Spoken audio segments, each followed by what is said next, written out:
Hey there, it's Friday. You just got paid. You got that hot check in your hand. Now the question is, what are you going to do with it?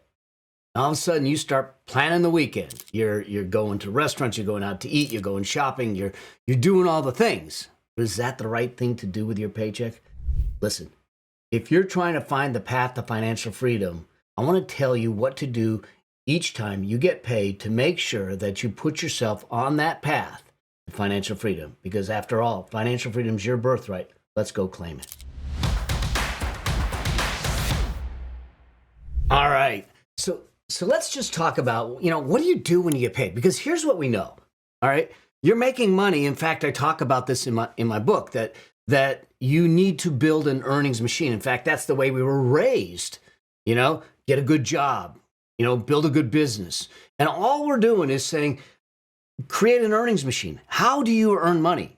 But what we don't do is the second machine, the money machine. What do you do with the money that you earn? That's the reason, well, I'm going to grab it right here. That's the reason my upcoming book is called Building Your Money Machine. And so I want to help you understand what to do with every dollar every week that you get paid, every 2 weeks you get paid, whenever you get paid from your business, from your company. How do you make sure that you're maximizing the use of that dollar and accelerating your path to financial freedom? And in this episode, this is what I wanted to talk about. Now, I'm going to jump back and forth to my iPad because I want to write this out for you so you understand exactly what to do with each dollar. Now, the first thing that needs to happen before you ever get paid, is that what I want you to make sure you have is what I call a cash resource plan. This is something that maybe people will think of, oh, you're talking about a budget. No. You can call it a budget. You can call it what you want. But what I really want to do is give every dollar a job description. Every dollar a job description before I make it. See, where we get in trouble is when we have the money in our hands and then we decide what we want to do with it. This is going to force you to decide what you're going to do with the dollar before you ever receive the dollar.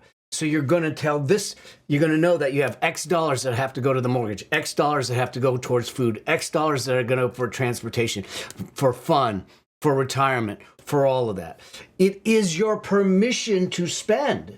Quite frankly, this is how you sit back and you can have guilt-free spending because you already know that it's planned for, and you do everything based upon a cash resource plan.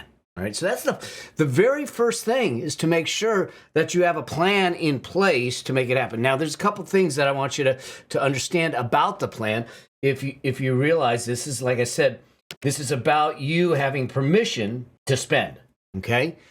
But the next piece of this is for you to start to look at what are your needs, wants, and deletes.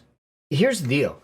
The fact of the matter is that if we're not measuring it, if we're not tracking it, if we're not looking at it, we can't manage it. And getting really clear on what your wants, needs, and deletes are is really important because it allows you the opportunity to find leaks in your financial flow. Now, let me be really clear. Needs are your survival. It's like the lowest level of Maslow's hierarchy of needs. It is survival. It is the food that you have to eat. It is the clothes on your back. It is the roof over your head. It is transportation. It is healthcare. It isn't Netflix. It isn't mani-pedis. It isn't crazy technology. It isn't any of that. Those are wants. Now, you may think that you need them, but I just want to make sure that I understand and you understand what's the bare necessities for your survival. Those are the needs. The rest are wants. Now, the deletes are things that you look at and go, heck, I haven't used this. Why am I paying for it? Software subscriptions, other subscriptions, gym memberships, although you should be going to the gym, all right? All those things that you're paying on a regular basis that you think, well, it's only $10. $10 over time can add up. Because if you have a bunch of those, oh, it's only $10, all of a sudden it's $100. And that can end up to be hundreds of thousands of dollars over time if you just had that to invest. So it's important for you to look at needs, wants, and deletes as you're creating the cash resource plan. And here's a metric for you to kind of measure by, and that is this, is that I want your needs, your absolute base needs, to be less than 50% of the cash resource plan. 50%. Now you have the cash resource plan, so we have that in place. Now we can go to what do we need to do. So the first thing is this. I want to be clear. We're going to talk about investing. I'm going to talk about the hierarchy and the structure of investing. But there are some ways to invest that actually come out before you get paid. For instance, putting something into a 401k. So that might already get taken care of before you ever get your check. But before we get to all of that, let's just talk in general what's going to happen. The next piece of this is you have the plan in place. The next piece is that you're going to transfer your check or direct deposit or something to your spending account. This is going to be your checking account in most cases. Okay, just a checking account. Now, there's going to be a portion of it that you need, that you want to go towards investing towards other things. And so what you're going to do is transfer the percentage that you are going to invest, if it's not invested before you get paid, we'll talk about that in a moment, to the accounts that you need. Now, some of these accounts that are important will be, for instance, if you're not an employee, you might have a tax account. Whether you're an employee or not, you might have some big project. It's a down payment of a house. It's a wedding. It's something. So you'll have a separate sinking fund where you're just going to put money away so it's out of sight, out of mind, and you're putting it away in a way that allows you to build for something that is a big purchase down in the future. And part of this is also going to be any additional investing funds that you have. Now, all of these will either permanently or temporarily be in what I call the high yield savings account. Okay, I want you to earn something on it. High yield savings accounts right now at the date of this filming is about 5.5%. Okay, so you're going to move the money from, you're going to put your check, it might be direct deposit, whatever. You're going to put it in the account, and then you're going to separate it out. You're going to take those things out for sinking funds, taxes, and investing, and put it into a separate account. Out of sight, out of mind. You don't want it tempting you to say, well, I got money in the account. All right. Now we start to really get to what's the allocation? What's the job description for each dollar bill? And the way we do this is we follow something called the wealth priority ladder. And this is the thing that I work from with all of my clients in the Affluence Blueprint. In my book, we talk through it, but it is a hierarchy of what do you do with each dollar as to when it comes through. Now, you'll see there's other people out there they have their own thing. Dave Ramsey has his baby steps. This is the way I've done it. The reason I do it this way is I have found that this is the way to not only keep you out of the hole, but also to build the mountain. And my job is to help you build the mountain, not just get you out of the hole. I want you out of the hole, and I want you building the mountain. I want you in financial freedom. So the way this works is that I'm going to give you a couple of the first steps. We won't go through the whole thing, but I want you to just understand the first steps to really understand where the priority of your money goes each month, each paycheck, each week, every other week, whenever you get paid in doing that. So the first is I want you to have what we call a comfort fund, okay?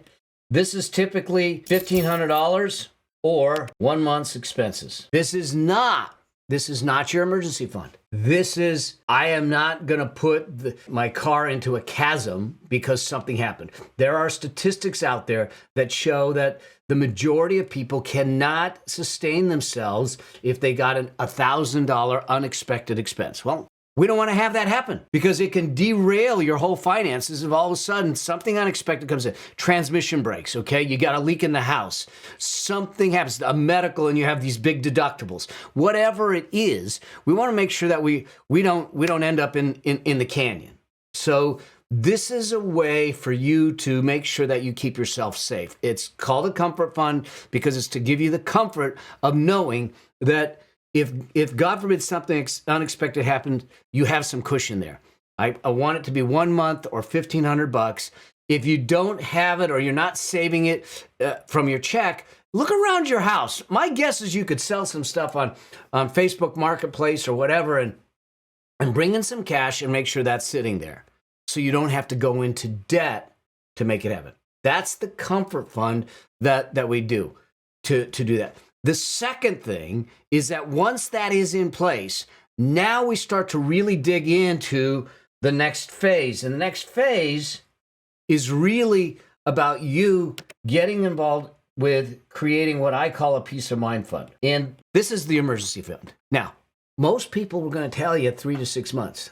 I don't think 3 to 6 months is enough. In fact, the pandemic proved that out. And I was saying it well before the pandemic. I think you need to be pushing 9 to 12 months. And depending on your circumstances, if you have a job that you cannot recreate, or it's hard to get a job, and if you had to replace a job, it may take you longer, and you're the sole income earner, the family's depending on you, then you might need more. If you're older and you're not in your working years anymore, you might need more. So you got to adjust it. It's not a hard and fast rule, but let's just assume that for now it's going to be 9 months. So there's 2 things I want you to do at this stage: your peace of mind fund and any destructive debt. Okay? I want you to hit both of these at the same time. I'm not one of those that says get yourself completely out of debt before you start building wealth. I truly believe that your wealth creation muscle is different than your debt management muscle. And so I want to work both muscles at the same time. Otherwise, you're like that dude that goes into the gym and he works only his upper body, doesn't work his lower body, which he looks fine, but when he's in shorts, then you have this big upper body on toothpick legs. I don't want that for you. I think that we can do both. Is it going to delay you getting out of debt? Yes, it is. But we can change it. The whole idea is I want you to get into a wealth creation behavior and the debt management behavior. I'm not worried about the numbers as much. So you could be literally putting money towards some of this at $5, $10 just to do the behavior. But let's just look at some numbers so you understand what I'm getting at. Let's assume that you had an extra $500 here.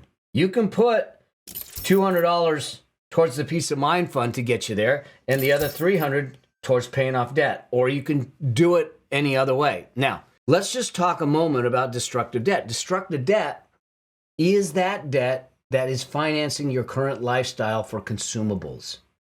I don't think that all debt is the devil, okay? But I also know that all debt has certain characteristics. In other words, debt will always cost, always, called interest. And debt will always stress, okay? On your financial situation, the burden of debt will always stress you.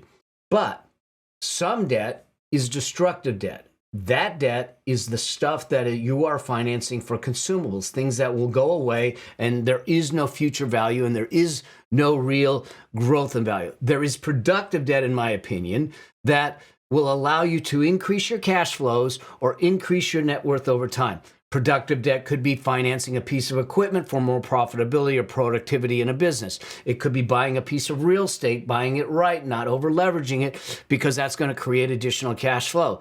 But it is not buying a big screen TV.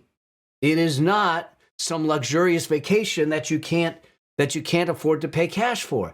That's destructive debt. So what I want to do is in this stage, I want you to start to take money and put it towards making sure that you have an emergency fund in place while you're also paying down the debt. If you have no destructive debt in place, in other words, you have got the debt under control, you're still working on the emergency fund, then you replace the consumer debt, the destructive debt, with investing. So I can start investing if I don't have the consumer debt or if I have the peace of mind fund in place.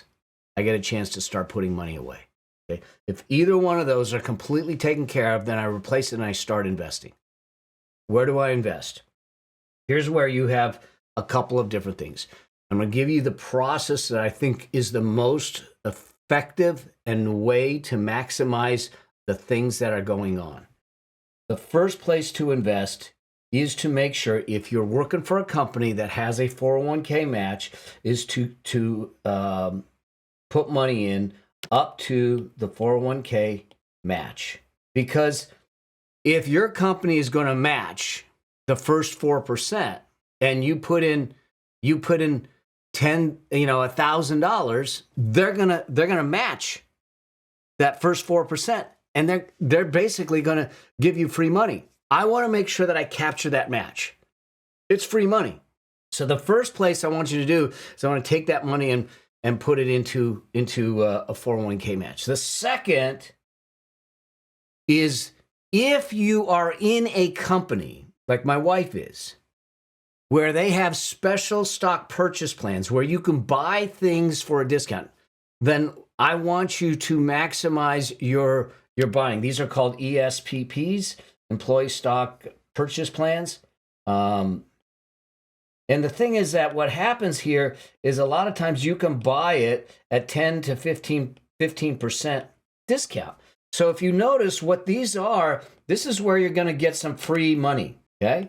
You're going to get some free money because they're giving you a discount. I don't want to maximize that free money. And so that's the first place that I'm going to invest. Now, if I have more money left over that I want to invest, I'm going to move outside of this and go to a Roth IRA, assuming I qualify. There's income limitations, so you may not be able to do a Roth IRA, and if you don't, you skip the step. Then I come back and I max out the 401k. This year, you can go $23,000. And if you're over 50, you can add another $7,500 to it. So you can go to $30,500. All told, I want this to be 20 to 25% of your income, ultimately. Now, I get this. I'm throwing a lot at you and telling you to move the money all over the place. Let's make this easy. You're working for a company. I want to make sure that the first thing you do is that you are putting enough into your 401k to capture 100% of the company's match. That's the first thing you do. Then you can look at that cash resource plan and your spending plan and say, okay, do I have a comfort fund in place? Do I have a peace of mind fund in place? Do I have consumer debt? Then we use the money to get those in place. Anything left over, we will then come back and say, hey, let me put it into either a Roth IRA or maximize my 401k. Okay? And what we really want to do is make sure that we get 20 to 25% of your income going away for the future. Your future self is going to thank you for this. And there's one last step that we need to do after this. Step 4, automate it. Make it automatic. Make it automatic. Here's what I know. The reason that credit card companies give you credit cards is not to facilitate you buying stuff on payments. It's to remove the friction from your buying decisions. It's easy. You can just tap your phone now and buy. You can just swipe a card and buy. Tap a card and buy. That's it. See, they get it. The less friction there is in buying something, the more you're going to buy. Well, what we need to do is flip that. We want to put as much friction in buying something and take the friction out of investing. And the way you take the friction out of investing is to make it automatic. Automatically contribute to the 401k, up to the match and beyond if you have it in you. Automatically, the money comes into your checking account and moves to these high yield savings accounts so you can use it for the proper job description you gave it. Automatically, if you're putting it into a Roth IRA, you're putting it into a Roth automatically. If you decide to max the 401k, it's on automatic. No thinking, no buttons to push, no nothing. Okay? So if you're an employee, if you're an employer and you're an employee, what you need to do is sit down with your HR and say, how do I make this all automatic in my account? The 401k contribution, maxing the 401k, if there's an employee stock purchase plan, how do I just put it on autopilot? Out of sight, out of mind, no temptation. If you're going to do a Roth IRA or something outside the employer, then you're going to have that money transferred. They're going to direct deposit the net check. You will work with the bank and you'll talk to your bank and say, I need this amount every month transferred from my checking account to this other account. And if you want to be really safe, make that other account at a different bank. That's the way we do it. 4 steps. Cash resource plan. It's your permission to spend. Make sure that you're putting the money in the spending account. Follow the wealth priority ladder, at least the segments that we talked about. Your target is 20 to 25% of your income invested. Automate it. That's the game. You do it every paycheck, and I promise you, your financial future will thank you. I hope you found this of value. If you got questions, if you got comments, do me a favor, leave them below, and I can't wait to see you on another episode of the Affluent Entrepreneur Show. Cheers.